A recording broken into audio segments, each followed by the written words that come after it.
Hello everyone, this is Venomite here, and today I have yet another new fandom that is going to be joining the channel.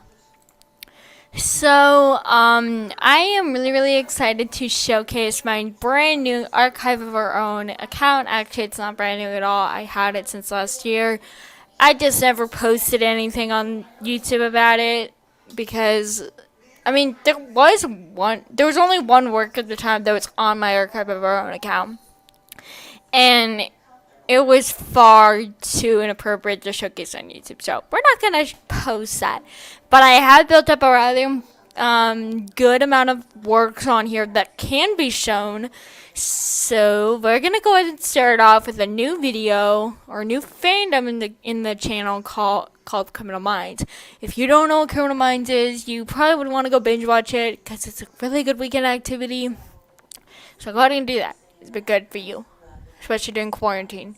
But this is a three-chapter book. This is a three-chapter story, and I won't be reading all three chapters in this video because that would take way too long. Keep in mind this is a sort of a torture fic, and by torture fic I don't mean like awful content or whatever that's inappropriate. No, I mean that it's probably gonna frustrate you. So this is gonna be a three-part chapter or a three-chapter video or video series, and you guys are going to have to you're going to be getting different videos, hopefully back to back. I hope to get them all recorded by the end of tonight, but it's 10:30 p.m. and I have another 2 hours left till I can go to bed properly without nightmares. Long story. So this is a Hotch X reader, and this is called The Heart Wants What the Heart Wants. And let's get started with chapter 1. Your name was in her flat, crying like a maniac. She was more than certain that the neighbors were hearing her loud wails and sobs. Yet did she care? Ask me. Do you think she cared? Answer is no. Of course not. After all, why would she? I mean, she got fucking cheated on by someone named X name. She was still trying to block out the chick who was sitting on his face when she entered his bedroom. The reason she assumed he did that was because they both had a big fight a few days prior. Your name was so lost on what to do, so she grabbed her phone and dialed Hotch's number, calling him. Hotch was finishing up some paperwork for the day, but then his phone rang. He answered. Aaron Hotchner. Hotch. Your name croaked out. He quickly stood up, alert as can be when he heard her broken sobs. What's wrong? X-name cheated on me. He moved on already? That was quick, he said more to himself. That's what I said to the girl with her legs wrapped around his neck. If you get that reference, then you clearly like Big Bang Theory. Oh, your name, I'm so sorry.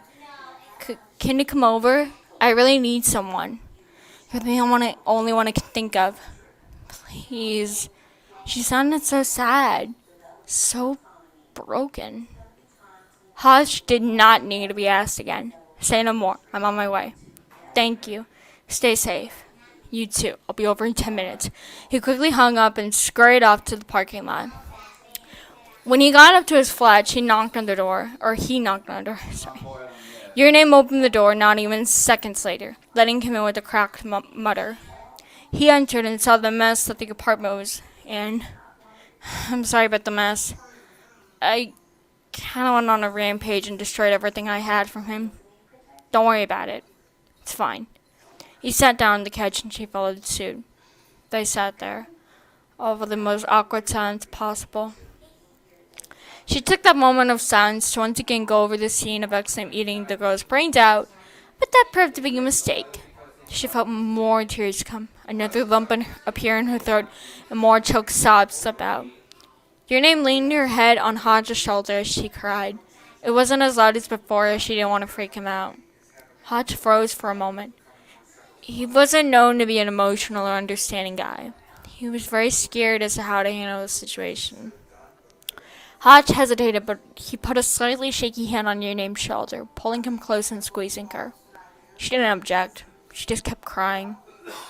After a while, she calmed down. She looked at him and thanked him for coming. Don't mention it. I couldn't leave you alone. She only nodded. But when she didn't look away, Hotch couldn't help but look at her. Her lips. He didn't know what came over him. He really didn't. It's as though he blacked out. First, he was just staring at them, but then the next thing he knew, he was kissing them. Your name stiffened.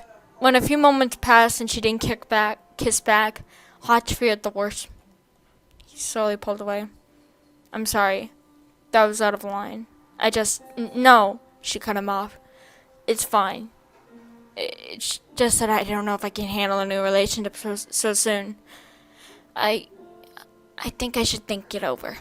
Hotch tried to slow the lump growing in his throat now. I understand. I'll give you some time to think it over. He then stood and went to the door, slowly closing it. She didn't follow him. She was frozen. What the hell am I gonna do? Like I said, I kind of thought that I would be a little bit more, for lack of a better word, torturous with the story, mainly because I thought it would be really, really good to kind of test the waters and see if I can write a more intense fic. And I thought it'd be really fun, so I did just that. I really, really enjoyed how this turned out. I think I did really well with this first chapter, and it's ironic because I posted the next two chapters within like hours of each other. So I'm sure I can record them hopefully just as fast, but you know.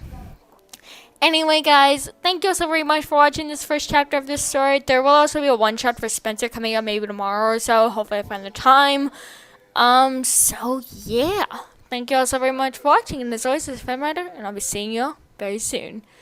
Bye-bye.